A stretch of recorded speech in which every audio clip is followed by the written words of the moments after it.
Good evening, ladies and gentlemen, and welcome to In the Post. I'm Corey, and with me, as always, is Mr. Todd Gotcha. Todd, how you doing tonight? Love the entrance. I got to Split bring you in hot, man. I got to bring you in much. hot. I got to bring you with that mojo. I got to bring it in good for you. I got you. Honestly, I'm way better now than I was even 5 seconds ago. So thank you so much for asking. How are you? I'm doing well. Here's the real question. Do I want DQ or Taco Bell? The wife just texted me. Depends.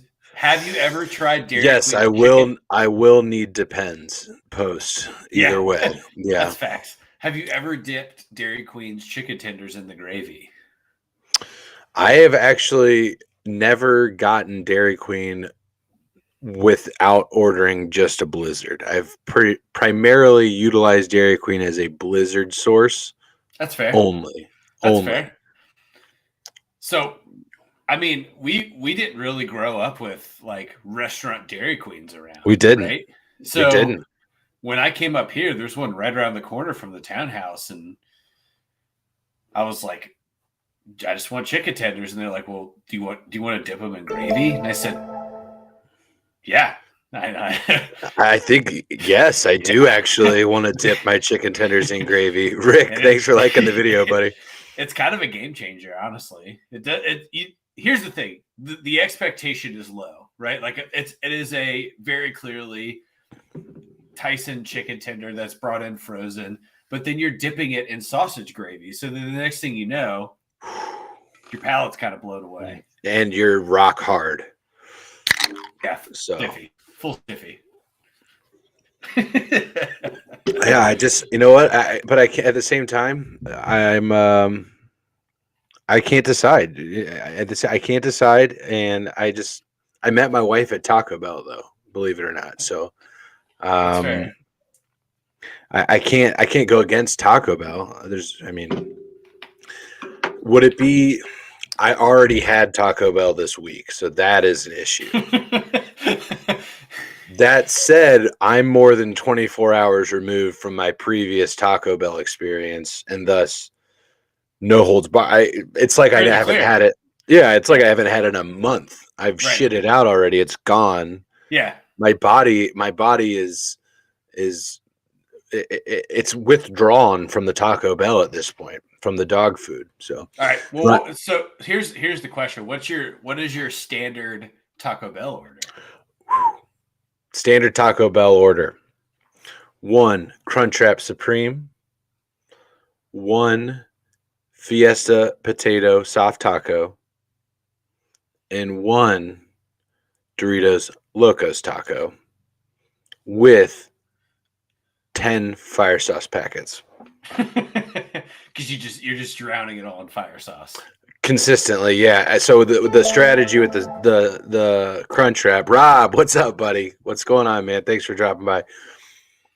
The strategy with the Crunchwrap is take a bite, fire sauce, take a bite, fire sauce, and consistently throughout. Nick, what's up? Thanks for liking the stream, man. That's the strategy. Fiesta Potato Soft Taco, open it up, 2 fire sauce, roll it back up, inhale. Burritos, bite and sauce. Bite and I've practiced. Bite and sauce. Coincidentally, both of these actions go together with Taco Bell and Taco Bell cannabis. We'll go ahead and say I live in Michigan. Fuck it. Ryan with a comment saying, brothers, they got this new spicy steak burrito with spicy fries in it now. I think we've decided Taco Bell is clearly the choice. So listen, I'm a little mad at Taco Bell right now. So let me give you this rundown. Okay. So Ryan, thanks for liking the stream, bro. Mary and I spend the morning running some errands. We're checking out some potential future homes. It's 11:30. You guys are buying? No, we're renting. It's okay. The market right now is insane. Yeah, just renting. We found a new house to rent. We'll be moving in a couple weeks. Anyway, so you're that like between 11:30 to noontime. You're like, do I get McDonald's breakfast, or do you just go ahead and go right into lunch? So Mary and I elected to just go ahead and go right into lunch. Yeah, Just, solid choice. At that point, and just wreck the day with Taco Bell. So I do the online order. We go there to pick it up. Doors are locked. Like, well, that seems a little odd. So then I get in the drive-thru, and guy at the drive-thru is like, "Yeah, dude, we're not going to be open until 12:30. Sorry." I'm like, well, you took my order. Yeah. Now I've paid for it, and I still have not been refunded for that order. So you obviously didn't wait around for this Taco Bell to be distributed. Right. No, at that point in time, we had been out for 3 hours already, and I was ready to wreck whatever came in sight. Were you hungover? I was not hungover, actually. I'm imagining a hungover Todd rolling up on this Taco Bell. Carl, thanks for liking the stream, man. And this motherfucker is closed, and Todd is. I'm going to tell you something very, very important. If you do not provide me with the items from which I have procured from your establishment, I will burn this motherfucker to the ground. I could see that happening. I could see it. Here's the thing is I had told Mary, because Mary's ordering, I'm driving, I'm like, I need a cheesy gordita crunch. I need a chicken quesadilla. I need a quesarito. I need a beefy 5-layer burrito. You're just getting in there. I got like 7 things. So no shame. No, never. And in my mind, I've prepped for this feast for myself, right? And I'm thinking like, all right, I'm gonna start with the cheesy gordita crunch. Absolutely. Work my way into the quesarito, mix in the beefy 5-layer because you got to change the palate, and then you finish it off with the rest. And you finish it off with a quesadilla. You know why? Let's say your eyes were bigger than your tummy. Okay. Let's say eyes were bigger than the tummy. You can reheat the quesadilla in a skillet later, and it's going to be fine. Pro tip. Also, air fryer as well. Ooh, muy interesante. 370, 4 minutes. That's all it takes. It comes out a little crispier, and then you get. Oh no. And then you come.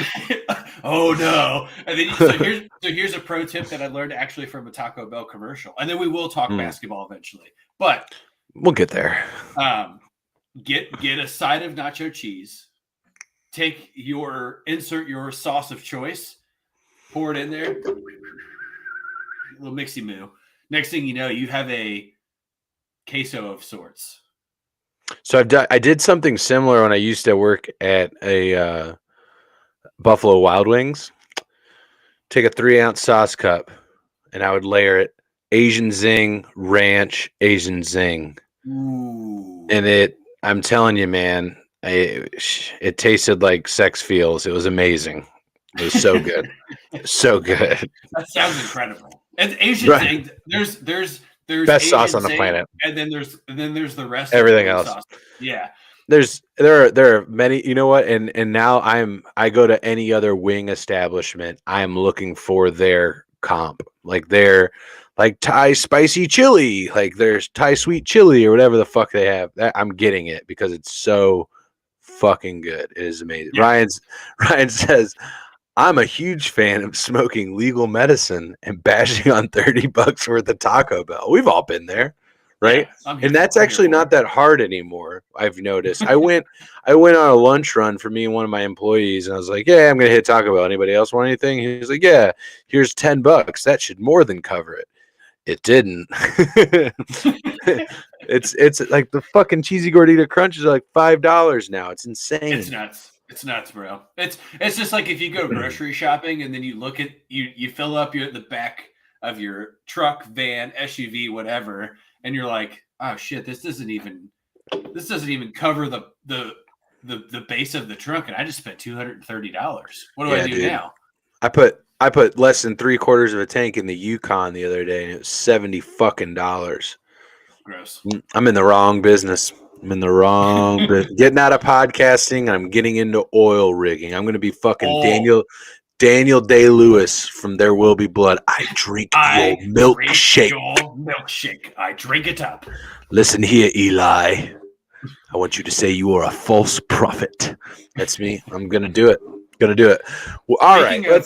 Well, before we move on, speaking No, of Daniel keep going. Day-Lewis, Yeah, let's ride this we're talking train. Paul Dano. I finally watched The Batman. Oh, yes, and Loved it. I thought it I was loved great. it. I loved it too. I thought it was fucking awesome. I I watched it in 2 parts. Couldn't sit there the whole thing. First of all, let's give it a Rally Towel Sports round of applause for Zoe Kravitz, ladies and gentlemen. Zoe Kravitz, thank you for existing and being Catwoman. Appreciate Thanks your for being alive. service. Thanks for being alive. Thanks for existing on this planet and gracing us with your face. But no, dude, I thought speaking of Paul Day, I mean, not even a better, I couldn't think of a better cast for the Riddler. He's perfect. He is Yeah. absolutely perfect at it. Yeah, I think you look at hit because the Riddler in this sense is there's deeper rooted psychosis. That's what you're going for with the Riddler in this scenario. You're going with someone with the root of mind fuckery that they can't get out of. So then you take a guy like Paul Dano, who's always played kind of like an uncomfortable, slightly arrogant character in most of his roles, Mhm. and then you put him as the Riddler, and like Perfect. the live streams that I got chills that first live stream that he did, and he's just screaming into his phone. I got goosebumps. I Yeah. even said to Bear, I was like, this feels like it could actually happen. Like Yeah. this is a thing that someone is just crazy enough to do. And I Yeah. think that's the solidification of like, oh shit, this is a good movie. Right? Yeah. It was, and I think it was, I mean, the Nirvana paired with Robert Pattinson kind of embodying that Kurt Cobain style, at least when he was Bruce Wayne, right? It was perfect, man. And speaking of mind fucks, that was Colin Farrell being the Penguin. It's so crazy. I was trying to explain it to Mary. I was like, Mary, do you know who played the Penguin in this movie? Mhm. She was like, no, who's the Penguin? Like, it's Colin Farrell. She's like, no, it's not. You're fucking lying to me. Just look it We're up. married and you're lying to me. And then there immediately, if you Google Colin Farrell now, there's a picture of him as handsome Irish Colin Farrell. And then there's Penguin Colin Farrell. And then there's me in the middle just giggling the whole time, like, how'd they get him here? Like, this guy was in phone booth. Right. Right. Crazy, Crazy. crazy. All right, Basketball. Ryan. Yeah, Ryan's bringing us into basketball with a comment. Appreciate you, Ryan, saving us from that wormhole. But it was fun. I like that. Thank you. I'm glad we walked down that road. 2 trades for the Lakers. First, trade LeBron for Kyrie straight up. LeBron and KD self-explained. Kyrie and AD pick and roll. Sheesh. Or second, trade AD for Klay Thompson. Golden State gets size, and Bron gets a shooter. Thoughts? I'll turn it. Let's go with the first one first. Let's start with the first one. Trade LeBron for Kyrie straight up. Let's start with that one first of all. Who says no? Why? Is it a good trade for both teams? What do you think? I think the NBA might say no. Why is that? Well, you look at let's talk about the value of LeBron James to the NBA, right? Into the city of Los Angeles. Kyrie doesn't bring that same value to Los Angeles. Therefore, you are losing overall revenue to the franchise, which the NBA can say, hey, this trade is one-sided. Yeah. Blah, blah, blah, blah, blah. Trade's gone. Right. So in a sense, there can be a LeBron for Kyrie straight up trade, but that Kyrie straight up is also 2 additional players for one. And it's 2 role players or role player and 2 picks, whatever it may be. But that's where that world exists. Kyrie doesn't add the same value to a franchise as LeBron does in the way that the NBA currently sits. So right now, not even necessarily play on the court. You're talking value, intrinsic value that exceeds asset value. Correct. Yeah. So player / asset value. So yes, thinking about LeBron and Kevin Durant on the same team, that's pretty fucking incredible. It's the 2 best scorers currently in the NBA being on the same team at the same time. And then and then just so you wrap it up. So then you have Kyrie, Russ, and Anthony Davis. So you have 2 guys that play the same position who both have equally shitty ability to be a good teammate, and then you insert an unhealthy Anthony Davis, then the Lakers just continue. It can't get much worse, right? I mean, this is the worst year that the Lakers have had since the early 90s. So not only that, I think that presents some issues from the Lakers, like you mentioned, but I think that presents more issues for the Nets because not only I don't know how you can get the ball around enough to where, because KD is most effective when the ball runs through him. LeBron is most effective when the ball runs through him. LeBron is best serving his team when he is allowing the play to go through him and other players are accenting his game. LeBron needs to be the number one source of production on the team for them to succeed. When LeBron is down, yeah, he needs that guy like Kyrie to pick it up. But they play different styles of game. I think the way that Durant and LeBron play is a little bit more similar, and just in terms of where they're scoring from on the court. Whereas Kyrie causes the backcourt to kind of be pulled out a little bit more, and he draws that 3-point respect a little bit more than a KD or a LeBron. They still deserve that respect from the 3-point line, but Kyrie is bringing that up a little bit, bringing that out a little bit more, and just kind of changing the way the defense is reacting. You saw that in Cleveland, right, when they won the championship down there. So I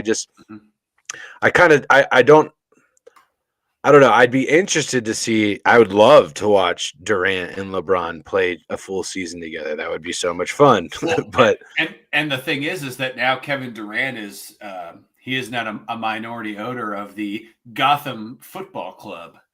He just bought into the Gotham Football Club today, like as of like 6 o'clock. What is that? So it's the New York, New Jersey MLS team. They call themselves the Gotham Football Club, though. Are they the Bats? What are they?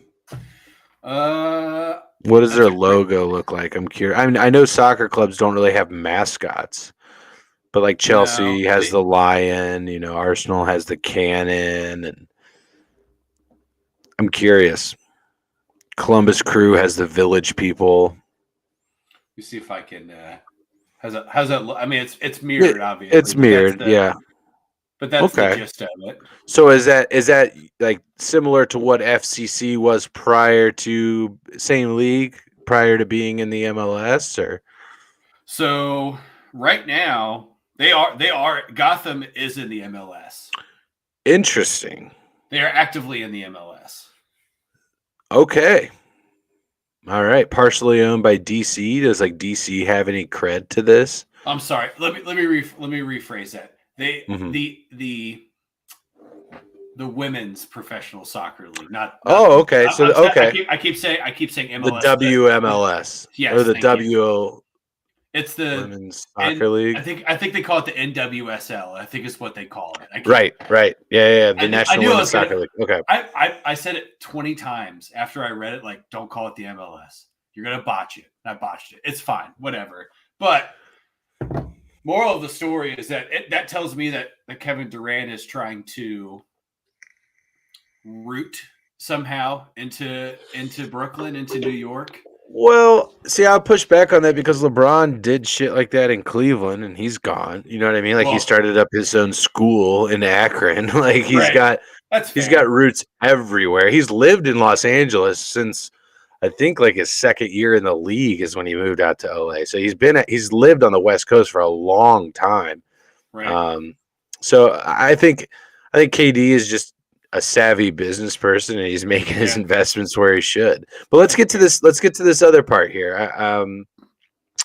So the second trade, AD for Klay Thompson. First of all, I'm just going to interject here, and I say Golden State just laughs at that trade. I think they think that's fucking hilarious because I think Klay Thompson is easily the best shooter in the league. I don't even think it's a question at this point that Klay Thompson is the best shooter in the league. I think he's better than Steph Curry, personally.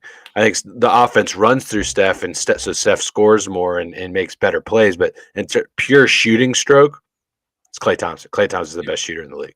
I don't think many people would argue with that. With how quick his release is and his ability to just make 10 3-pointers in a game at will. I agree with you. What do you think that does, say that happened? Like, let's say LeBron, whether it's Klay Thompson or somebody else, what have you, LeBron goes to Golden State somehow, right? What does that do? His perception around the league, his legacy. If there's concern about that kind of stuff, maybe LeBron there's going not. to Golden State. Yeah. Yeah, I think it just feeds into the super team bullshit that happened. So you think super teams are bullshit, or what do you think? Where do you stand on that issue? So I think there's two prongs to that. I think that it's in order to. I believe I even said it last night.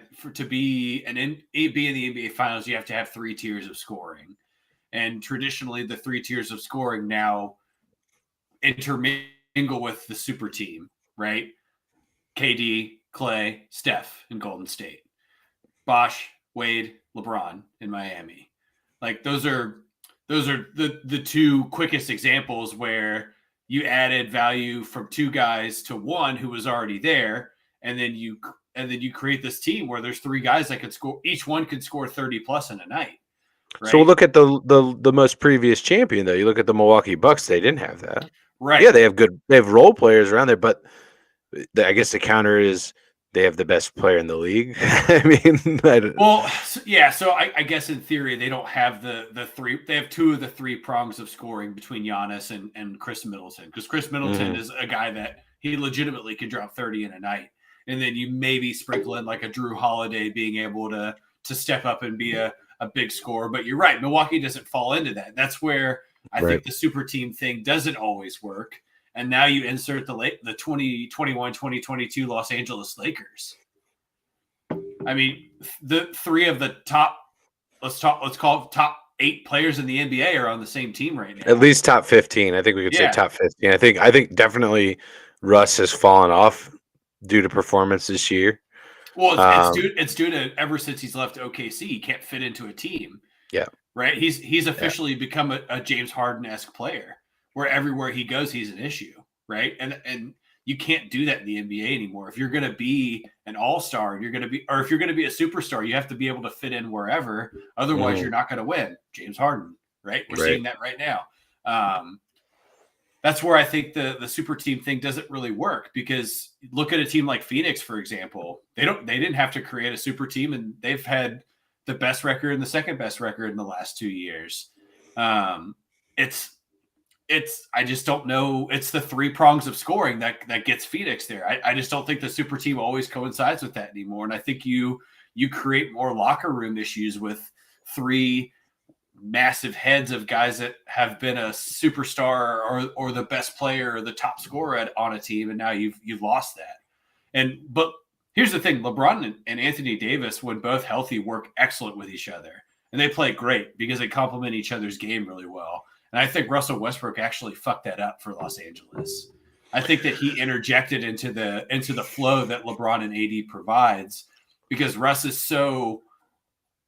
he's kind of a chaos creator, right? Well, he's like I said earlier, Russ is he is only productive when he is managing the ball 70% of the time. Like look back at the days when at OKC, like you mentioned, when he's dropping 45, when he's dropping 55 a game, he's all the triple doubles.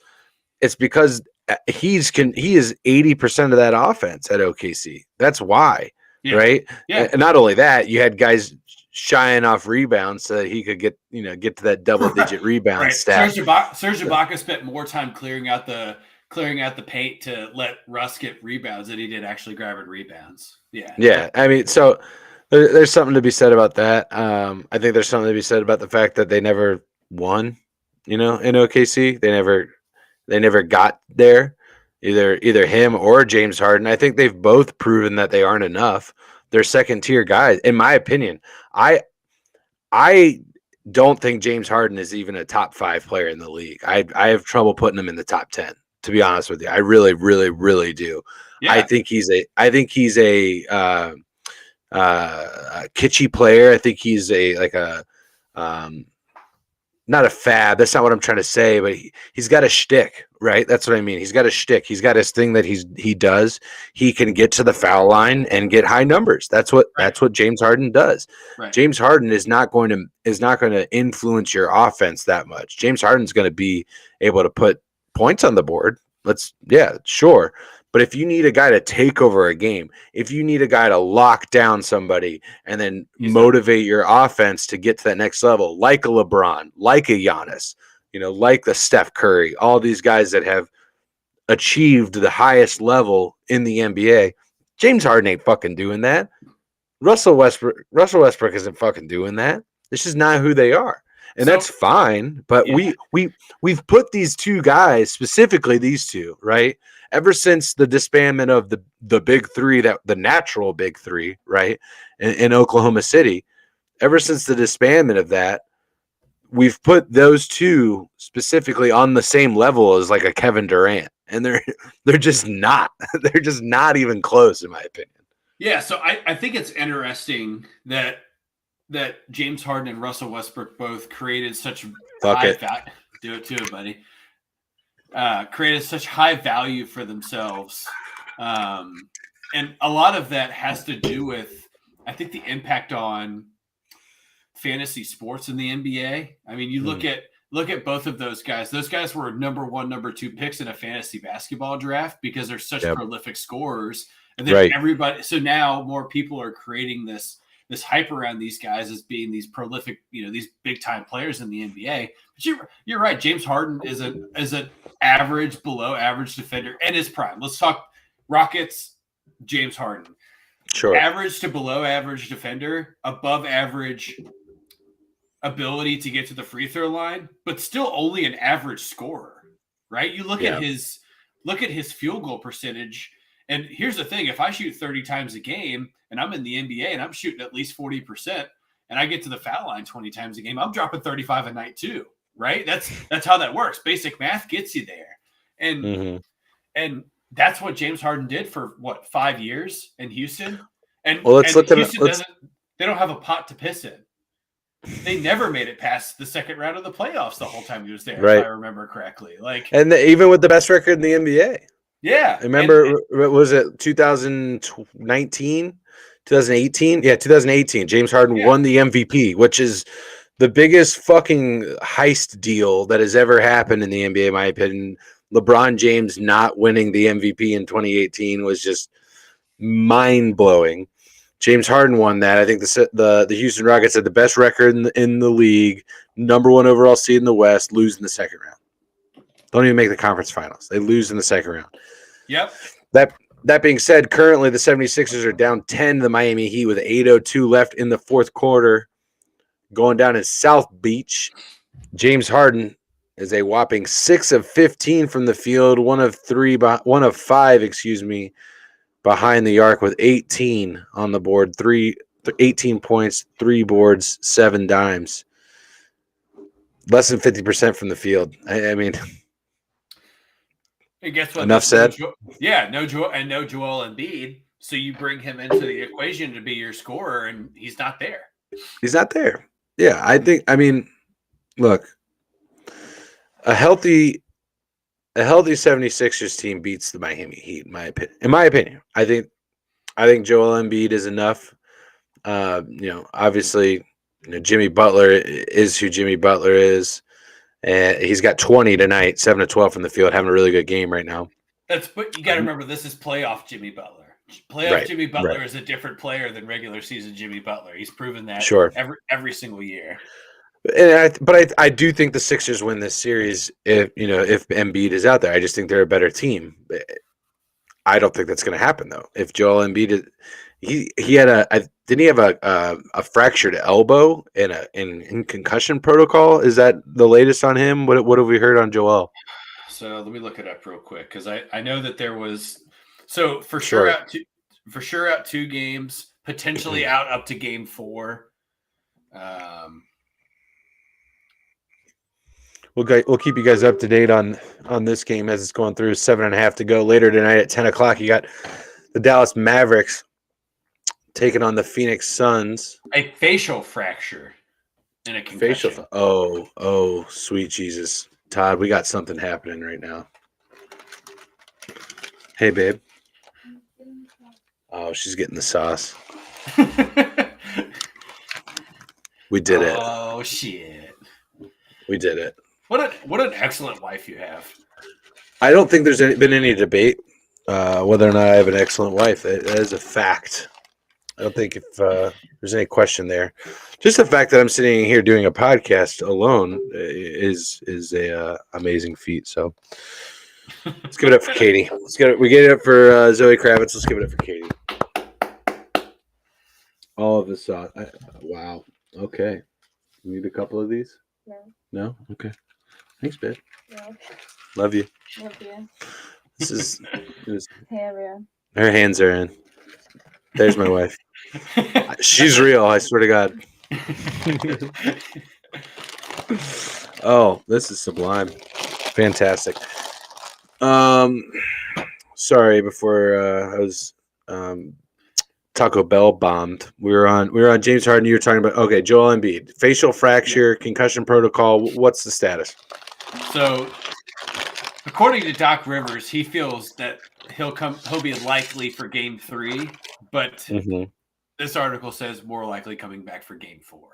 So here's the thing: if Miami takes a 3-game lead on Philadelphia, you're in a really, really tricky situation if you're the Sixers. And now you're coming back from a 3-0 deficit, and statistics just tell you, even if you get to Game 7, you've won 3 in a row, you're likely to lose that 4th game, right? Right. Yeah. I mean, odds are obviously against you that, if you've dropped the first 3, you're going to lose one more, right? Right.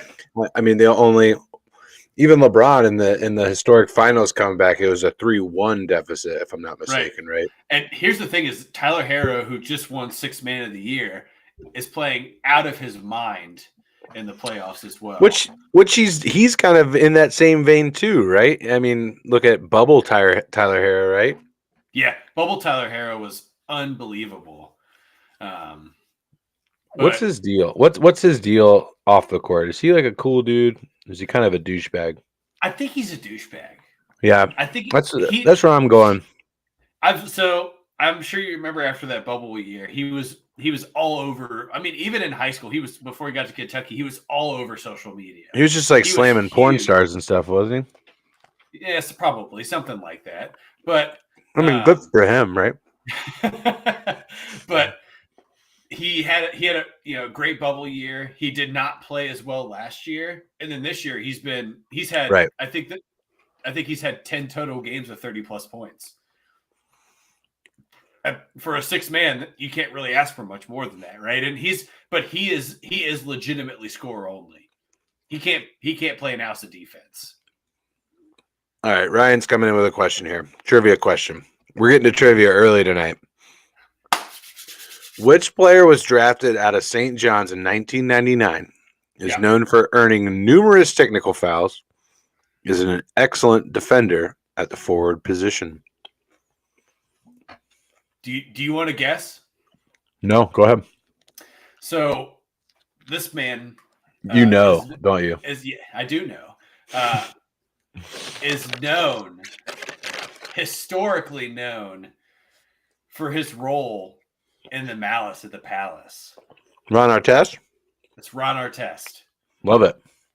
Ron, or AKA Meta World Peace. If you're gonna throw these out here, Ryan, you can't be giving Todd Pacers. You give Todd Pacers. That's like giving me Bengals. It's over.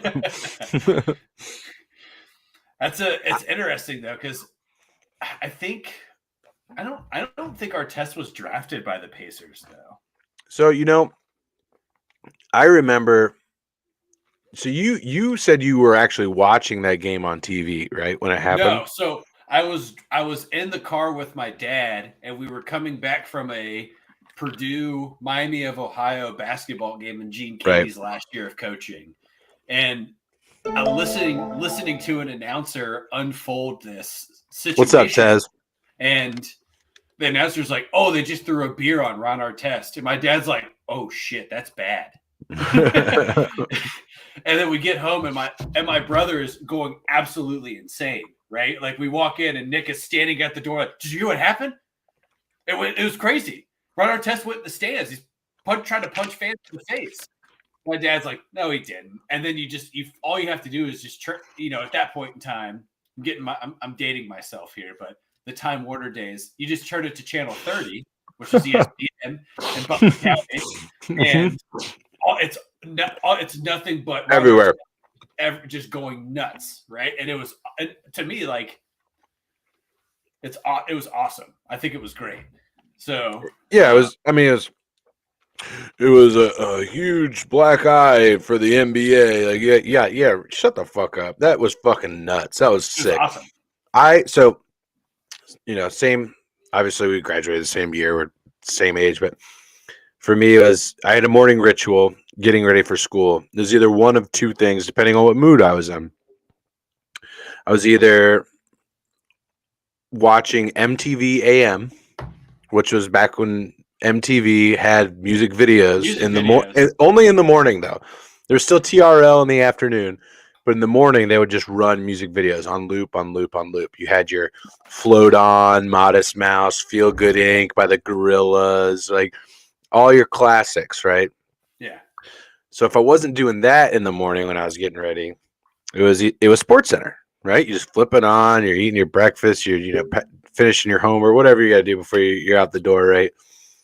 And I remember going downstairs and turning that on at like 6:07 in the morning. And it's just like Malice in the Palace. And you just see Ron Artest just wailing on people, running up in the stands. People are going crazy. I mean, an absolute unforgettable moment. I will never forget. I mean, shit, what year was it? It's like 2003? Like, what year was that? Yeah, I think we were in 6th grade. We were in 6th or 7th grade when that happened. So, yeah, it's like 2002, 2003, somewhere in that time frame. I mean, shit, that's 20 years ago. I will never forget that ever. Let me look. Go ahead and look that up. That is. So, Chad, I'm curious. While Todd's looking that up, I'm curious. What are some of the basketball moments? And if you don't have a basketball moment, whether NCAA, NBA, preferably basketball. If you don't have a basketball moment, sport moments, I guess, that are at least a decade old that you will never forget where you were when you found out about it, right? Like I will never forget where I was. Obviously, this wasn't 10 years ago. I'll never forget where I was when I found out Kobe Bryant died. I'll never forget that, ever. Sitting in my mother-in-law's living room, and I get just like a Twitter notification. Kobe Bryant has reportedly been in a helicopter crash, appears to be fatal. Like I'll never forget that. And I was just like, hear something crazy? I was like, shut the fuck up. No way. I was in an airport when it happened. Oh, that's terrifying. I was traveling for work for CarMax, and I believe it was a coworker of mine. We were in a layover because we were going from CVG to Atlanta. No, from CVG to DC to Richmond, Virginia, because that's where CarMax's corporate office is. Mm-hmm. And we're sitting in this airport, and I get a text message actually from Mary, and she's like, "I think Kobe Bryant just died." I'm like, "What?" Right. She's like, "Yeah." She said TMZ reported it, but they said he was in a helicopter crash. And I showed it to my old coworker named Sean, and I was like, "What do you think about this?" He's like, "Bullshit. There's no way Kobe Bryant's dead." Right. And sure enough, within 10 seconds of me showing that, they changed the TV across the entire, every single terminal. Yeah. And it's on NBC, and it says Kobe Bryant died. And it's the most quiet I've ever seen an airport. People just stopped talking for probably, I'm getting goosebumps thinking about it. Dude, I'm getting goosebumps listening to you. It's fucking crazy, man. Oh my God, dude. And like Sean and I are good friends now. He's a huge sports guy like we are. And we just sat there in silence for probably 15 minutes and didn't say a word to each other. And then he takes his headphones off and he's like, "What the fuck do we do?" Yeah. Like that's a guy where like you just he's immortal. Yeah, and you like in our minds, right? In our minds, Kobe Bryant. Like I'll be straight with you right now. I subconsciously, like, if you asked me straight up, is Kobe Bryant alive? I would say no, he passed away. Like, he is in a car, in a helicopter accident. Like, in my head, like, as I'm thinking about basketball and I'm thinking about Kobe, like, he's still alive. Yeah. You know what I mean? Like, I don't think of him as a dead basketball player. I think, like, I don't know. Is that weird? Like, you get what I'm saying? Like, Absolutely. I don't associate him with, like, With one of the death. guys, yeah, with at all. Yeah. No, I'm with you. I honestly mean, like, it's hard to think about that because we weren't far detached from him still being in the NBA, right? We're only 2 Yeah. years attached from him being Yep. playing in his final season. And I Yep. think that, I'm not going to get too morbid. We'll move on. But like anytime a young spotlight athlete, entertainer, politician, socialite, whatever, anybody that's a household name, let's call them household names. When something like that happens to them, you don't believe it because it doesn't feel like that you can't associate death with somebody who you've grown up with or you've watched. I honestly, man, I felt the same way when Stuart Scott died. Yeah. I mean, that was different. We knew Stewart was on his way out. Right. You know what I mean? But nonetheless, like I said, what was my morning ritual? It was Sports Center. And I woke up with Stewart for a long time. I didn't watch it for a long time because of number one, like how sick he was towards the end, and I couldn't like stomach watching him kind of deteriorate his character deteriorate. But it's just a guy I thought about. Like that was a death that he was in your household every single day, pretty much 7 days a week, and you lose that person or you lose that part of your ritual. Yeah. And you feel different. It's the same thing with Kobe. Kobe was a household name because you talked about how prolific he was. And he was in so many of the great debates of who's the best scorer of all time or who's the best of all time. And then mortality hits and you're like, oh shit. And there's a lot of reflection. And just his daughter, man. I mean, that's just, it's terrible, dude. That's the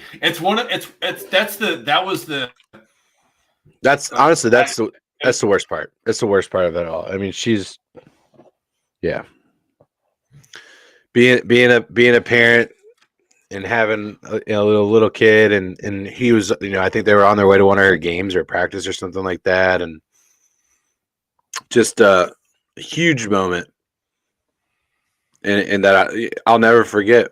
I know we kind of pivoted from a moment that was, jarring and crazy and kind of exciting, the Malice in the Palace, and we went to something a little bit darker there. But, nonetheless, it's one of those moments in basketball that you'll never forget where you were when you found out about that, right?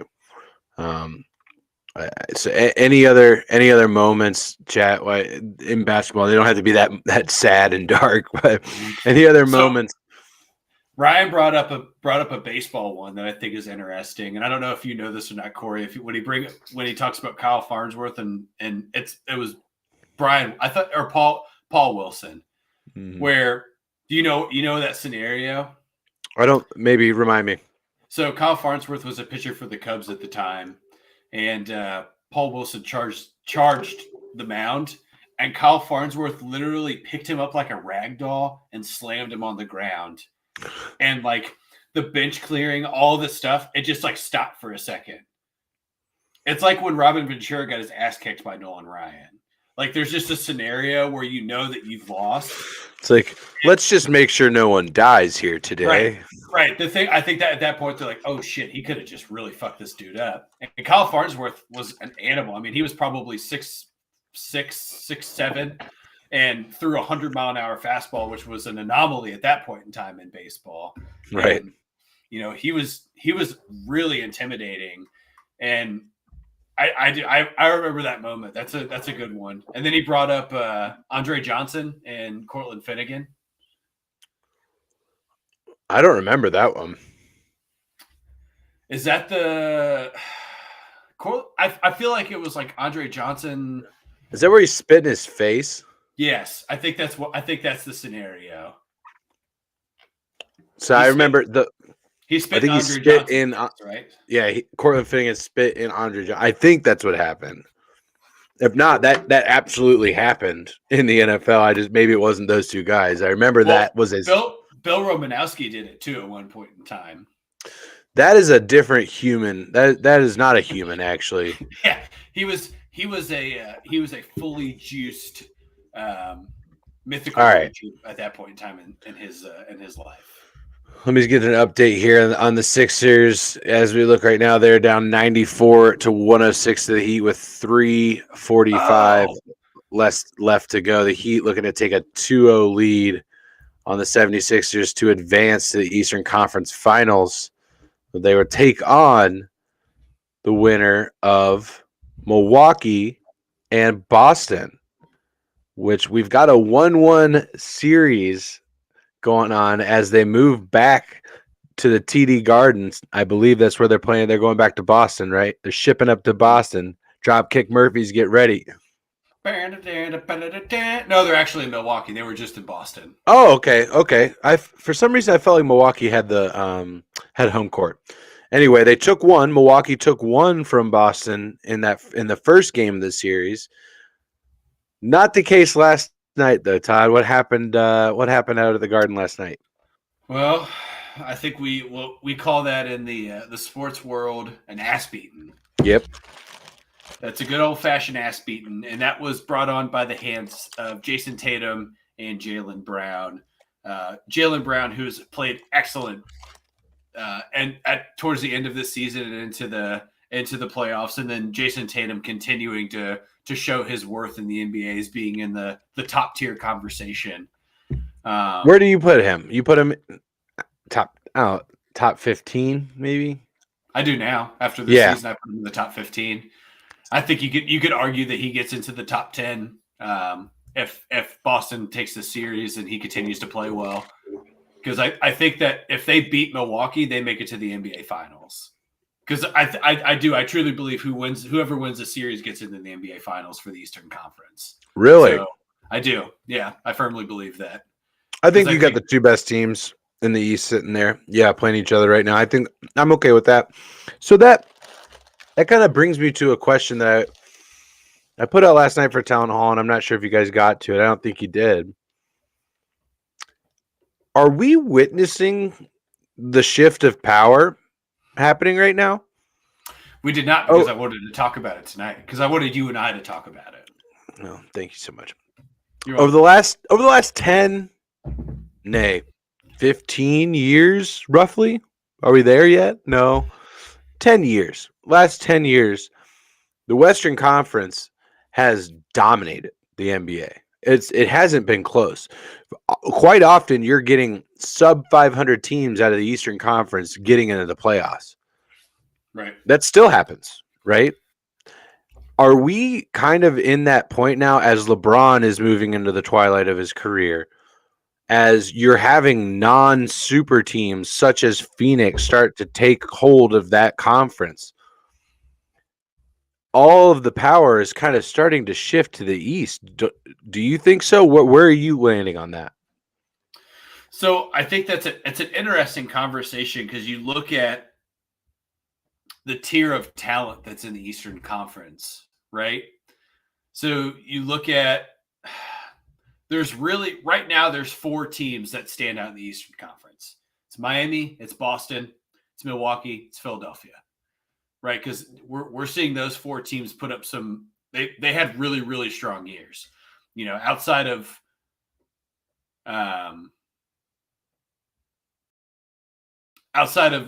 maybe some blunders here and there in Philadelphia with Ben Simmons, this is the best Sixers team that we've seen in a long time.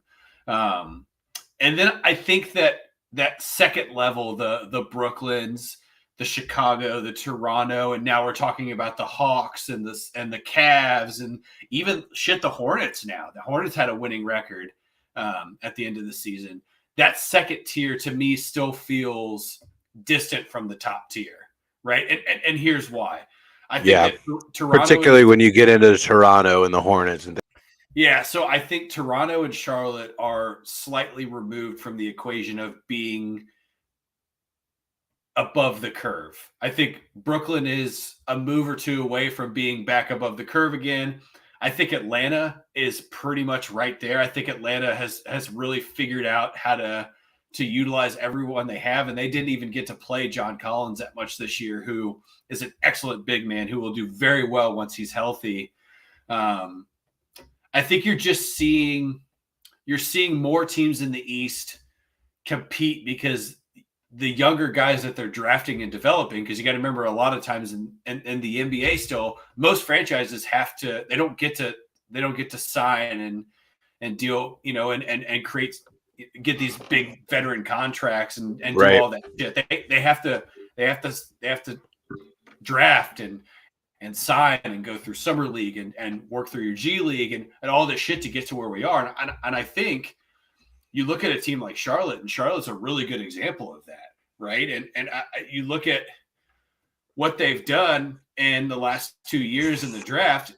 You get Miles Bridges and LaMelo Ball, right? You get two guys that are 20+ point guys a night.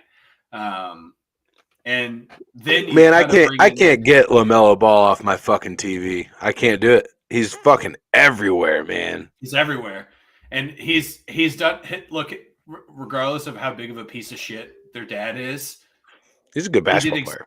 He did exactly what he set out to do for his kids, for 2 of his 3 kids, I guess I should say. Right. They are household names. Everybody knows Lonzo and LaMelo, right? And and that's all their dad's doing. And LaMelo Ball is the best of the 3 of them. And again, he's in so many commercials. He's talked about on ESPN regularly. He's in every single. And I remember, here's the one thing I remember about him when he was still in like middle school and high school was when Lonzo was coming into the league, right? And like, you think Lonzo's good? Wait till you see LaMelo. And they would show like highlights of him jacking up like 100 shots a game in his AAU games, and it was just like, you're like, I don't know, man. We'll hold out and see. And then he defers out of college. He doesn't play in college ball, and then he gets drafted, and then it's kind of like, the first year, and then now it's starting to really pop off. And I think he's another solid production year away from being one of the keystone players. He's already a keystone figure, one of the most marketable people in the league. I think he's another solid year away from being one of the keystone players in this league right now. Yeah, here's the thing, and I think that unless you follow the NBA like we kind of are doing so at this point, there's a lot of young guys that aren't household names yet that are going to be household names in the next 2 years. Cade Cunningham, Evan Mobley. Yep. If you're not talking about Jason Tatum being a top tier player, he's going to be in that conversation. And there's even more coming out of this draft class. Miles Bridges. This is one of the deepest drafts. Yeah. One of the deepest drafts we've seen in a long time. Yeah. And I think you're right. I think this is the we're seeing the next transition of talent in the NBA, right? We saw it in football, right, with the quarterback class. We've seen the really, minus Tom Brady and Matt Ryan at this point.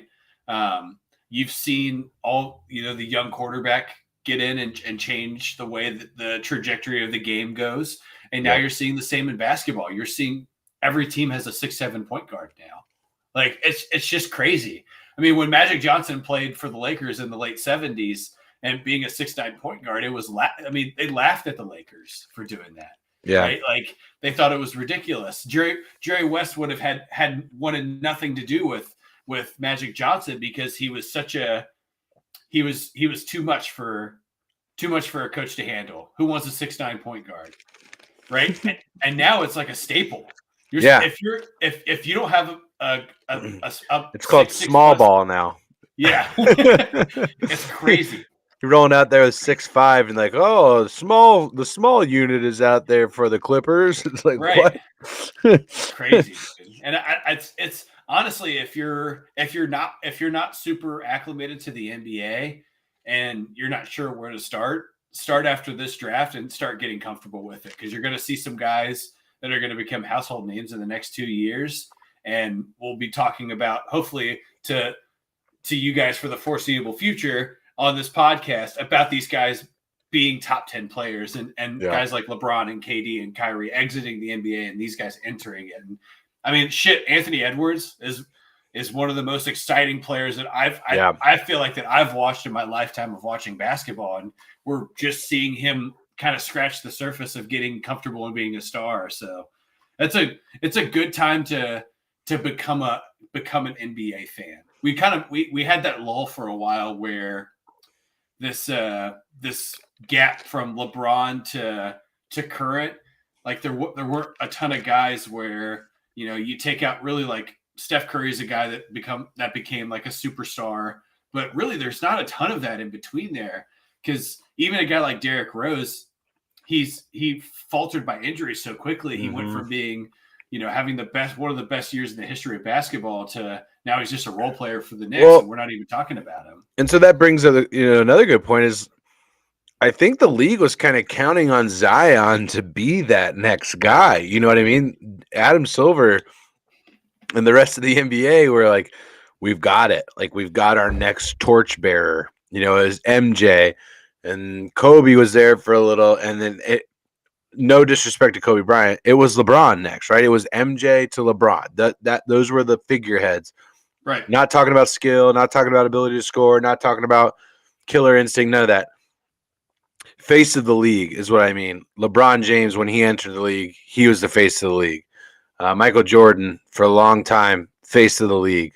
I think towards the end of MJ's career, Kobe was probably that, right? Mm-hmm. But once LeBron came on the scene, it was LeBron. We don't really have that, and I don't know of anyone in the pipeline currently that is that right now. I think they've tried to push it with Luka a little bit, and Giannis. Giannis. In my opinion, Giannis is the best player in the league. If I had to start a team right now and I have first overall pick, I'm taking Giannis. That is my first pick because of his versatility, what he can do in the post, outside game, passing, defense, all of it. Giannis is my first pick, but he's not as marketable as a guy like an MJ or a Kobe or a LeBron, right? So there's that barrier for the league. So when you're looking at who is the next poster child, it's up in the air. So I think you mentioned it perfectly. Right now is a perfect time. We're in this transition phase right now for the league. So then I'll put a bow on this right now. Are we witnessing the transition of power from the Western Conference to the Eastern Conference? Is the Eastern Conference the dominant conference going forward, in your opinion? Yes, I do. I think for the next 15 years, we see the Eastern Conference burn and churn champions, and you'll sprinkle in a Western Conference from a Suns or a Lakers when they pick back up, maybe 2 or 3 times. But I think for the next decade plus, you're going to see a lot of NBA Finals titles come out of the Eastern Conference. So I would normally agree with you. The only thing is, I think for the most part, these people are ready to jump ship whenever they can. You know what I mean? Like if like so. All right, let's say the Pistons completely whiff this year in the draft. They just completely whiff. And they're a mediocre team next year. And they're not in the lottery. And so they aren't able to capitalize and get one of those premier players. Detroit is not a market to pull people in. They've got one in Cade, right? We've already acknowledged Cade Cunningham is a future star in this league. We wholeheartedly believe that. If they miss in this draft and then they're mediocre and not able to get into the lottery and then get that additional star, they're not a market that can pull a star, such as a Los Angeles, right? Or a Boston or a Miami or whatever, or a Golden State, just based on Steph being there and Clay being there. So with that gap, what's to say Cade starts, I want to be traded. I'm in the prime of my career. These are my best playing years. I could go to a Los Angeles. I could go to a Boston. I could go to a Miami and compete for a title. what's to say what keeps those players sticking around? So I think, and this is purely my opinion, I think that with the way that basketball is transitioning, and you take a guy like, let's take a Cade Cunningham or an Evan Mobley, for example, and maybe Evan Mobley or Darius Garland says, I don't want to play in Cleveland anymore. I need to go to Miami. Right. Okay. Well, it's only going to take another 2 years or maybe 3 years for Cleveland to stop gap in, but then you still have 3 or 4 teams in the Eastern Conference that are still at that top tier level, right? Because they're the larger market. So I think the NBA did a really nice job when they've created the Eastern and the Western Conference. You don't have 12, top tier markets in the West and 4 in the East. It's really more of like a 5 and 5, and then you kind of filter in the smaller ones, right? Like there's, if Cade Cunningham does really well over the next 3 years and Detroit doesn't, he's not saying, "Hey, I want to go to Sacramento to win a championship." He's not. Right. Yeah. But he could say, "Hey, I want to go to Atlanta and win a championship because I want to play with Trae Young, because Trae Young gets that top contract from Atlanta." Well, now you're filtering into a large market, but you're still keeping a title in the same conference in theory. Right. And there's the maybe the 15-year mark is a little overzealous on my part, but I just think that with the way that money is chased, or money, titles, whatever, it's money at the end of the day that gets chased by players.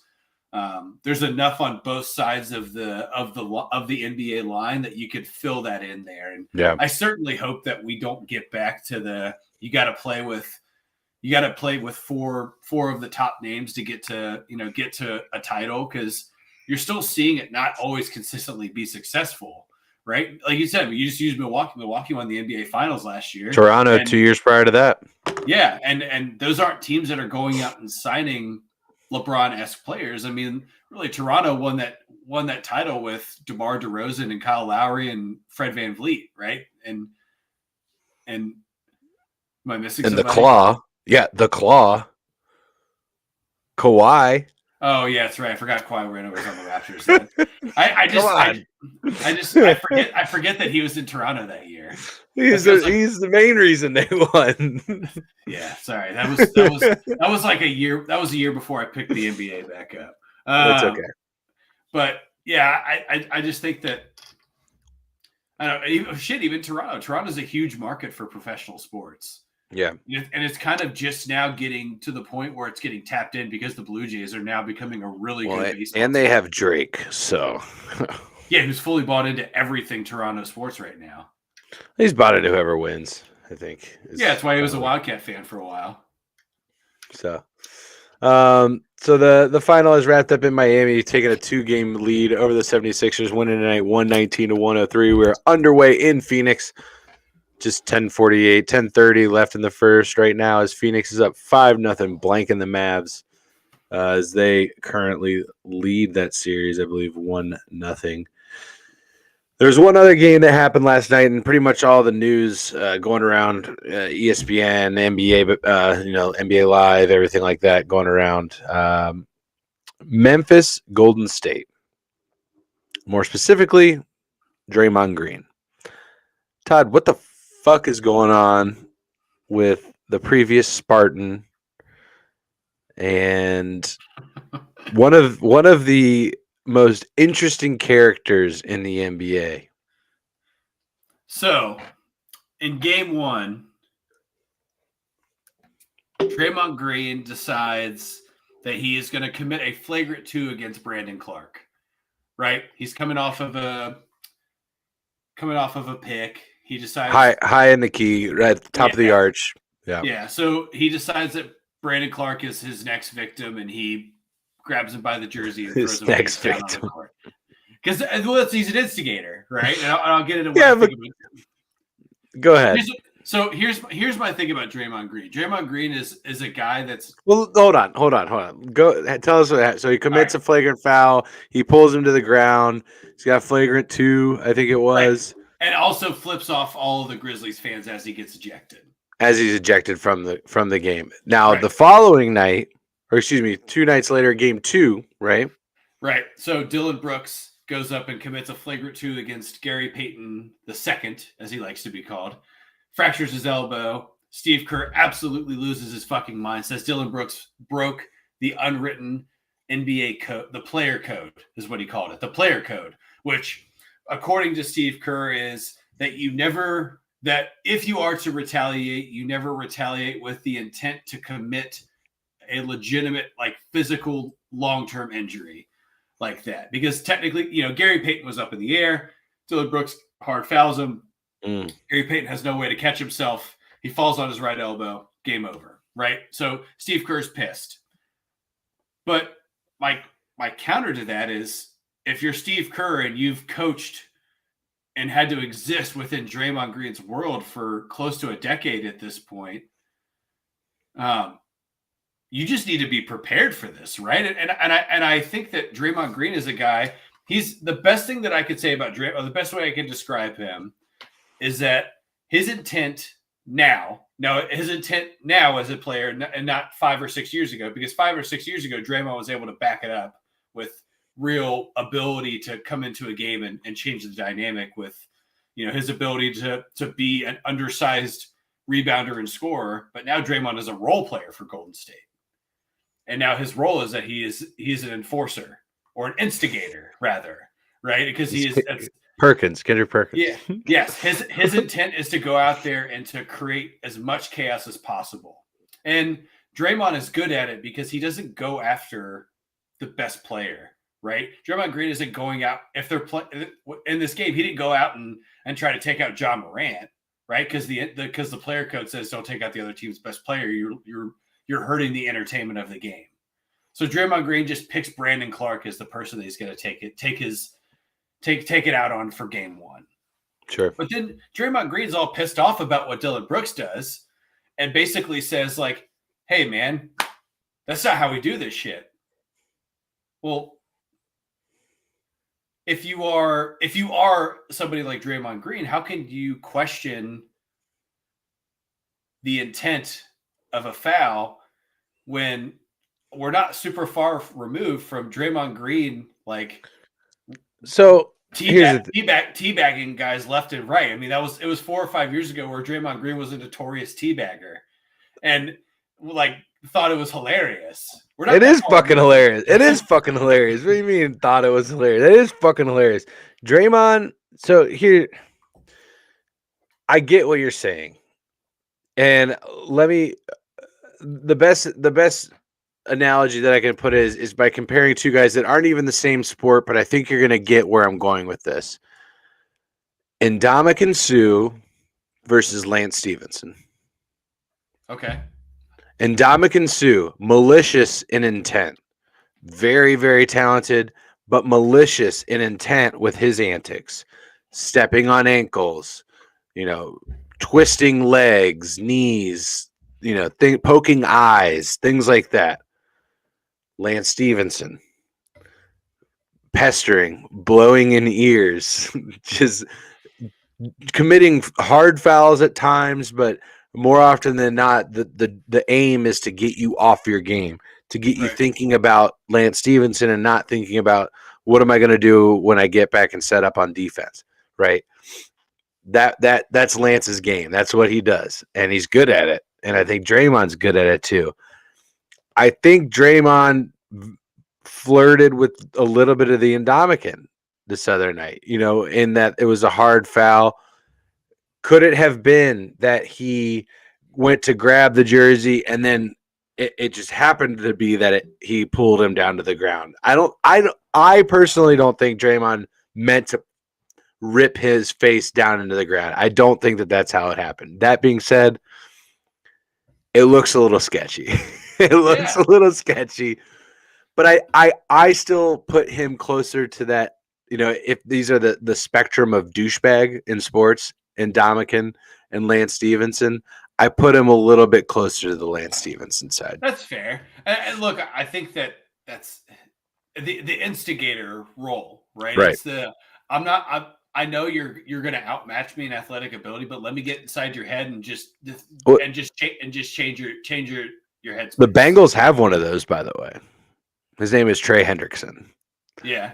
That is 100,000,000% what Trey Hendrickson does on the field. If you watch him, he is jaw, constantly, and those guys, they exist, and I think they're important in sports. If you have a guy that plays with that confidence and can get you off your game in the slightest, that's an edge. That is an advantage.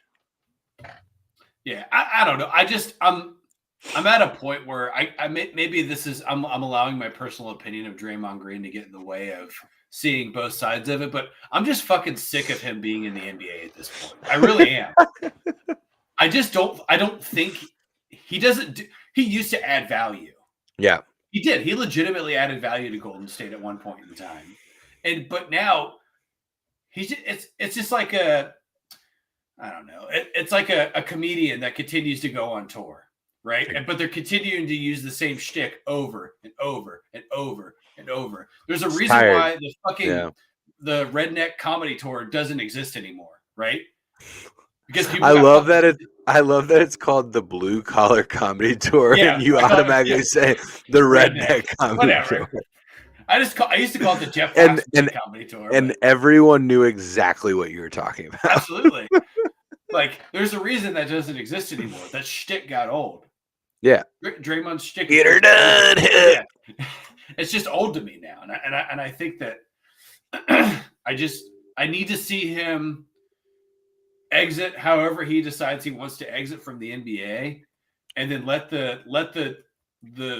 jawing of the new generation come in, where it's just nothing but shit talking, and that if he wants to teach I don't know, there's just not guys like, I mean, there was a point in time where him and Zaza Pachulia were on the floor together, and they were both the meanest, foulest people on the floor wherever you went. You had to keep them on the floor separately, because if they're both on the floor at the same time, you were in the single bonus, because each of them would have 3 fouls in the first quarter, right? Like they used to have to stagger them, and I think Draymond's losing that intent of being what you are, and now it's just becoming a game where, like, oh, it's just Draymond being Draymond, and he still talks his shit like he's relevant. I'm just sick of it. I just think he's not relevant to the NBA. Here's the thing: it all goes away if he has a big finals. And right now, I think we both agree. In fact, I know you agree. The Warriors are the best team in the West right now, and they are on a trajectory, barring the inability to stop Ja Morant now that Gary Payton Jr. is out. Right. As long as that doesn't stop them, I think that they get into the Western Conference Finals, and I think they are a better team than both Dallas and Phoenix, which we will see. Right now, I agree with you. I think the Warriors are playing the best basketball. Klay is a fucking animal, dude. Klay Thompson is just a fucking animal. He is one of my favorite players in the league, and he is just so quiet, just a silent assassin. You don't hear anything about Klay other than, the fact that he has battled back after these last 2 years to get back to where he is and to be able to perform at this level. It's awesome. And it doesn't seem like he's lost much. He hasn't, and I can sympathize with, like, the fuck Golden State mentality. Like, I'm sick of watching them win. I get that. But I think it's been long enough now to where it hasn't been that consistent, to where if they get there on the shoulders of Klay Thompson, I'd be okay with it, just because it would be a cool story. So it's a different Golden State now too, right? It's not like it is. You're talking about Jordan Poole, Klay Thompson, and Steph Curry. It's the Splash Bros. It's the Splash Bros again. That's what it is. Yeah, absolutely. So, and they're playing their game the best way they can. And if you're going to shoot 40% from the 3-point line, you're going to win a lot of games. Yeah. You're just going to win. Absolutely. So we got one more topic before we get into open air. So if you got anything else that you guys want to talk about tonight, go ahead and drop in the chat, and we'll be sure to get to it. Trouble in Salt Lake. trouble in Salt Lake City, and we are not talking about the Church of Latter-day Saints and all the scandals with that. We are talking about the Utah Jazz. Rudy Gobert and Donovan Mitchell are at an impasse. It has gotten to the point where Rudy Gobert has said, at least reports have come out that Rudy Gobert has said, it's either him or it's me. It is clear that we cannot win together, Donovan and myself. So it's either him or it's me. Who's it going to be? To the front office. So I want no, fuck that. What is your opinion? Is it Rudy or is it Donovan, and why? I actually think this is a much harder question than people kind of lay it out to be, right? Because I think it's a lot harder than what you and fucking Bobby were doing last night on Town Hall Tuesday. That's for sure. I think I still stand by Donovan Mitchell being the better player between the two of them overall. I don't disagree with that. So I will address what I said last night, because I said Rudy Gobert, if he goes to another team, he's a role player. Yeah. What? He is a Corey. You have to understand that basketball has changed, and Rudy Gobert is one of two left that are of a dying breed. And regardless of him being Defensive Player of the Year multiple times, and he's a starter on at least 20 basketball teams right now.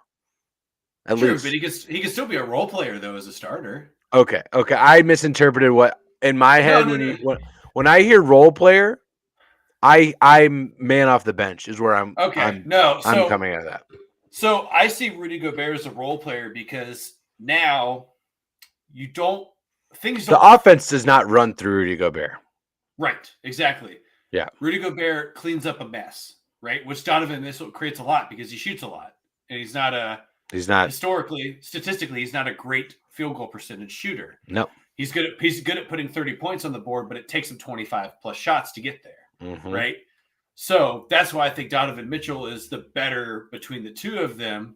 You're right, my nips got a little hard just talking about it. I tried this new Columbia pullover here. You put icy hot in your tits again, didn't you? Yeah, I wore this to work, right? And I had an undershirt and a wife beater on, and I'm still cutting courts out here, and I don't want to do that. I don't want to be cutting courts in the general public. I want to be dainty. I'm a Southern belle at heart. I can't just be blasting my nips all over the place. You're a Southern belle at heart. Yeah, quote that. Put that, clip that, do whatever you gotta do. Todd's walking around. I do declare. But back to my point. Yeah. So I think Donovan Mitchell is somebody that you could build around. Now, I say that Donovan Mitchell is not much more than a role player, though, currently, because his role is score only. Because he's a shitty defender. He does not guard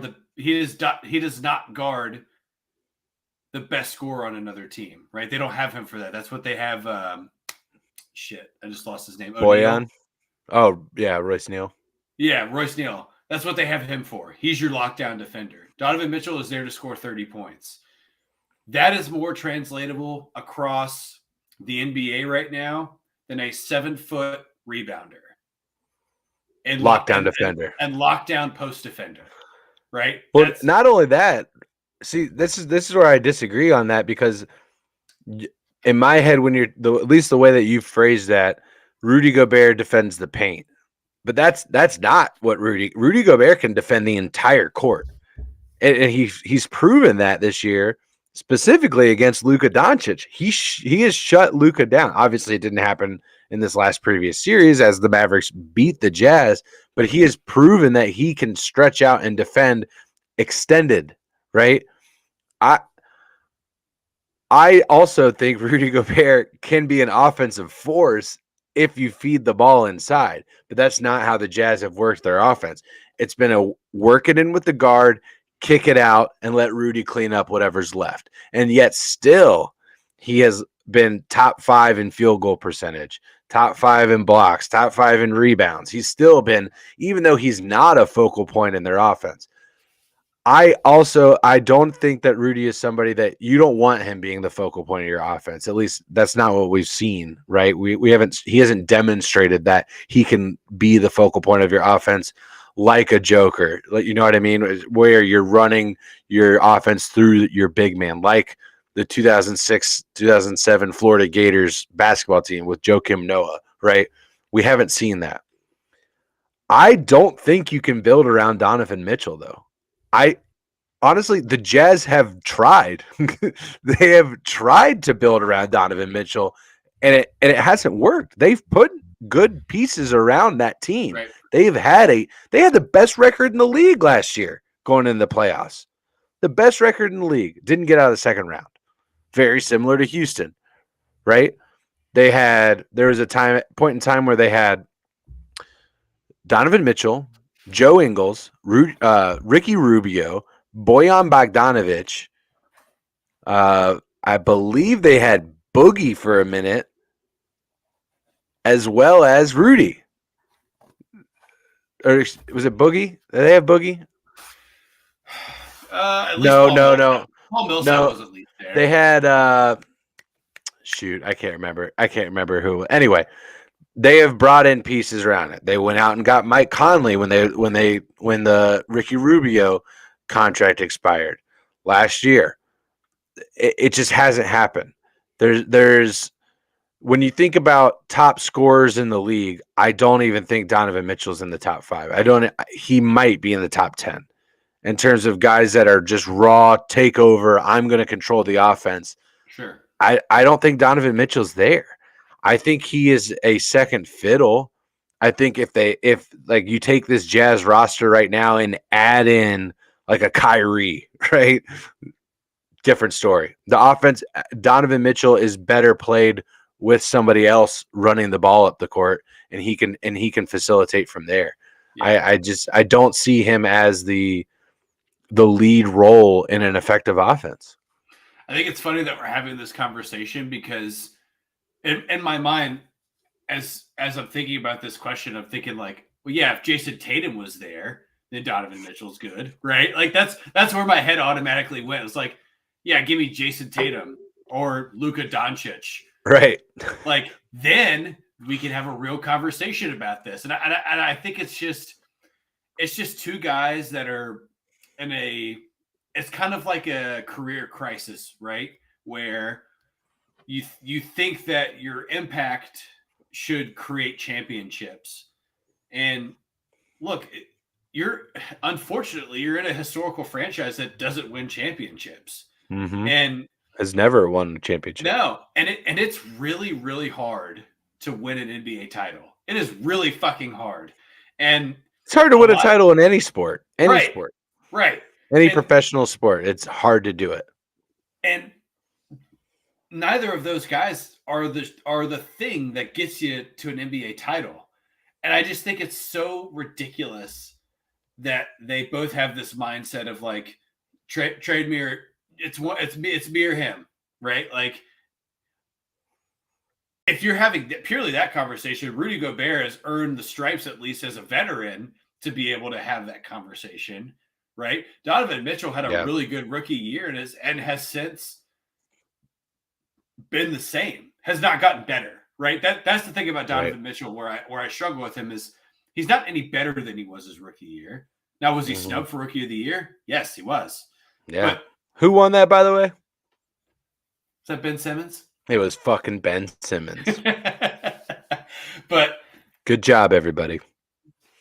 It's just, I don't know. I didn't like Donovan Mitchell from the front again because I'm a Kentucky fan. He's a Louisville guy. I mean, he was fucking amazing in Louisville, though. He was, and that was a really, really good Louisville team when he was there too. But I don't know. It just I hate that we have to even have this conversation because neither of these guys deserve the 10 minutes that we just took to talk about it, in my opinion. I think, and this is why Rudy is one of my favorite players in the league. Because when it comes to his position, I think he is top 5. I think he is a top 5 center in the league. I don't think Donovan Mitchell is a top 5 guard. That's fair. That's why I lean Rudy on this, because when in terms of big man play, yeah, his big man play is different than you're going to get out of a stretch center, right? A guy that can shift. Like, you're never going to come out and Rudy's going to line up in the 4. That's never going to happen. Just not. You're not. There's not going to be a set where that works well for your team. When he is on the floor, he is always going to be your 5. He is always going to be the center that sets the block for your defense. That's just how it's going to work, right? Because he's like in terms of height, like top 5 in the league. He's just one of the tallest fucking guys out. He's massive. He's 7'1". He's huge. So he's never going to be that stretch guy. So that's just not what you're going to get out of him. But in terms of what he brings from the defensive side, I've never seen a big man move that well and still be effective on the ball. It just doesn't happen. And he rebounds as well as anybody. Those characteristics put him at a different level than other centers in the league. Now you have those guys that can do different things offensively, and Rudy isn't that. He can work it in the post. Obviously, your second chance opportunities, he's right there. When you hold that against what Donovan Mitchell brings, it's a drive the lane. Like that's his move. That's him. Donovan Mitchell. He drives the lane. That's what he does. He drives the lane and attacks the rim. That is his move. He's not a KD post up, shake you off, fade back. I'm going to hit something nasty kind of guy. He's not a spot up shooter either. Yeah, he can hit 3-pointers, but that's not his calling. His calling is driving the lane and making something happen and getting to the line. That's what he does. So that you can get that elsewhere for a lot cheaper. That's fair. You're not going to get 7-1 guys that shoot 63% from the field and double-digit average rebounding and 7 blocks a game. You just don't get that. Yeah, I am interested to see what Gobert's longevity is after this, because I do think that if they do make a move, it is going to be for him, right? Or it'll be him departing Utah. So I'm interested to see what I'd trade them both. Yeah, honestly, trade them both. At this point, if they're not getting you where you want to get to as a franchise, and I'm Danny Ainge, start over. Okay, fine. See you guys later. We'll sign or draft what we need. Absolutely, and I think you're never going to get a higher market value for either of them than right now. You won't. Yeah. Rudy Gobert's on his down. Like, he's going to get worse. That's just statistically speaking. Similarly to wide receivers, after 30 years old, wide receivers start going down. Rudy Gobert's been in the league for a decade. It's gonna start taking its toll. He's going to start winding down. That's not to take anything away from him. Donovan Mitchell, we've said this. We've seen him plateau over the last 3 years. There's been zero reason to expect that Donovan Mitchell is going to become a Steph Curry, a Luka Doncic, Kevin Durant. We've not been Jason Tatum. We have not been demonstrated that by any of his play over the last 3 years. Right. If I'm the Jazz, trade them both. What's the point of losing in the first round of the playoffs every year or the second round of the playoffs every year? Right. What fucking good? You're the Hornets. You are the Hornets right now. You're the Rockets. You've accomplished nothing.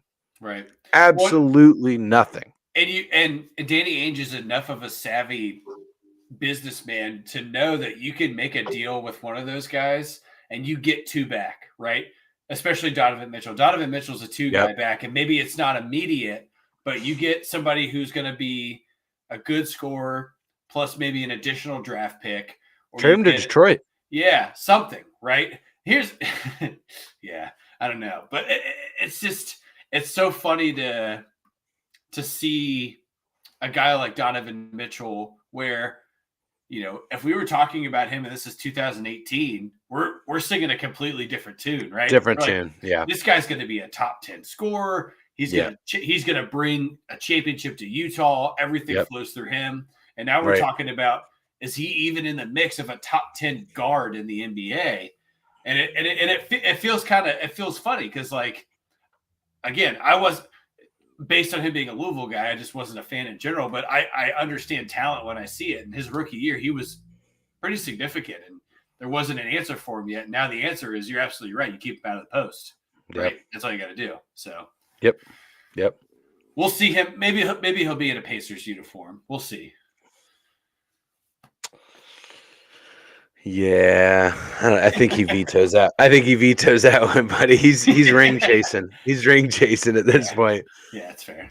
It'll be interesting. I think the NBA does a really good job. They've kind of adopted that of the NFL in an attempt to constantly be in the news cycle. Right. Obviously, we have the draft coming up, and we've following that we'll have NBA free agency, and they do a really NBA free agency is a blast. I think NFL free agency is my favorite just because I know the sport better and the players better and everything like that. And there's more moves. I'm more emotionally invested in the NFL, so I think that's why I enjoy it a little bit more. But right. The NBA free agency is always a blast, and because it literally being that you only have 5 players on the court at one time, which is less than half of that of the NFL. 2 moves can completely change the dynamic of a conference, let alone a team, obviously, right? 2 moves, 2 players deciding to go to X, right? Whether Charlotte, I'm going to go, I sat down with MJ and, now I'm an MJ guy. I'm going to go team up in Charlotte. And then now Charlotte's just a powerhouse. Charlotte, by the way, is a cool fucking town. I don't know if you've been there. Great. I have, dude. Live in Charlotte. They live very close to downtown Charlotte, and it's fucking awesome. Charlotte is dope. It's cool. If you ever get the opportunity, they have one of the largest St. Patrick's Day bar crawls in the entire country. Is in Charlotte, North Carolina. It's really cool. So, fun fact: I was there. This would have been 2017. There is a huge Ohio State bar in downtown Charlotte. And, of course, the people we were traveling with were Ohio State fans, and it was when they played Iowa. You got to pick your friends better, buddy. It was inherited friends. They're good. They were at our wedding, so it's fine. Yeah, they came with Mary. Yeah, so we're in this bar, and they get smacked by Iowa. And I'm the only person in there who's clapping. I got you, Ryan. And yeah, it was awesome. I had a great day. So Ryan, coming to the question: what player did the Lakers give up for Kobe? So, I believe the answer to that question is a big man, and that man's name is Vlade Divac. I think you're right. I think you're right on that one. Because there was a 30 for 30 about Vlade Divac, and I remember very specifically that was like a big conversation because Charlotte was looking for a big man because they were coming off of losing Alonzo Mourning because he was going to the Heat. Mm-hmm. And they needed a big guy. So Vlade Divac was the answer. Well, it turns out the Lakers were the ones that got the better end of that deal. They won that trade. And Charlotte never won a title. So yet Charlotte never won a title yet. I'm just saying, like, you got an uprising star. You can go play with for MJ. What's to say? Charlotte's a cool town, cheap standard of living. Your contract stretches farther in a city like Charlotte. Lots of investment opportunities. One of the fastest growing cities in the country is Charlotte. I'm just saying it could be happening. We'll see. We'll see. Which 2 players shared Rookie of the Year honors in 1990 and 2000?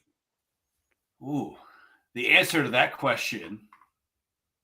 Do you want to give a guess, Corey? Because I do know both. Is it AI? It is not AI. That would be 5 years too late for Allen Iverson. Oh, okay. One of them is Carmelo. No, you're you're getting pretty close. One of them is somebody that I believe I've even brought up in Who the Fuck It Is. God damn it! Which we don't need to do because Ryan's feeding me great questions. You know both of them. I do. Who'd they play for? One of them played for the Clippers and the Bulls. I believe when he was a rookie, he was playing for the Clippers. The other one played for the Rockets, and then later on played for the Knicks. T-Mac? No. One went to Duke. The other one went to the University of Maryland. One went to Duke. One went to the University of Maryland.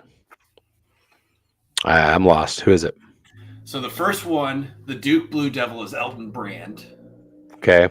The second player is Stevie Franchise, Steve Francis. Okay. Steve Francis is the bane of my existence. This motherfucker has gotten me twice now. So, Steve Francis, I know you're watching right now. I just have one message for you, Steve Francis. I want you to listen up closely. Yep. Put down your Tamagotchi and listen here. Fuck you. Next question. I wish I could say he's sitting on his piles of earnings, but I'm pretty sure he's lost all of his. I'm pretty sure he actually had to file bankruptcy not that long ago. Sad day. That's what you get for he being. Kind of got, he got into the not so bad as Delonte West, but he was living on the streets for a little while, smoking meth and shit, smoking crack. Yeah, smoking crack. Which brings me to my next point. Don't smoke crack. Thank you, Lawrence Taylor. Well, that's all we got for you guys tonight, chat. You guys have been great. This has been a hold on. Ryan's coming in at the buzzer. Who's the only player in NBA history to have 3 sons play in the league? Ooh, great question, Ryan. And? It's Rick Barry.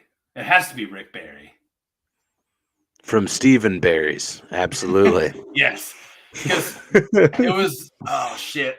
I think, what are their names? One of their names is John Barry, because he was on ESPN. John Jacob Barry. and Jingleheimer Schmidt. Fuck. You throw me off a game, damn it. Rick Barry. So Rick Barry's the dad. Fun fact about Rick Barry, he shot granny-style free throws. Excellent choice. I want that to go. Why can't that come back? Is it a pride issue? I think it's probably a pride. It's more effective. I would imagine. I believe Rick Barry was damn near a 90% career free throw shooter as well. I mean, look at Jackie Moon, right? I mean, Jackie Moon is a impeccable free throw shooter. Say what you will about his business tactics, marketing ploys, check fraud, what animal cruelty, trade choices, a myriad of things that you could knock Jackie Moon for. One thing that you cannot is effectiveness at the free throw line. We're losing Todd. Oh, sorry. Where was Kyrie born? LOL. Last one. Germany on a military base. Next question. Thank you. I think it's Frankfurt. That is correct. Yeah. Atta boy. We're back. Still got it. Love it. Man. Love it. All right, chat. We are getting the fuck out of here for the night. We will be back tomorrow. I will be back. Todd's off for tomorrow. But we got Aaron and Bobby. He said Australia. Shit, he's right, isn't he? God damn. I thought it was Germany. I thought it was Germany. There's another player. Is it Ben Simmons? No, Ben Simmons is from Australia. Yeah. Ben Simmons is born in Australia.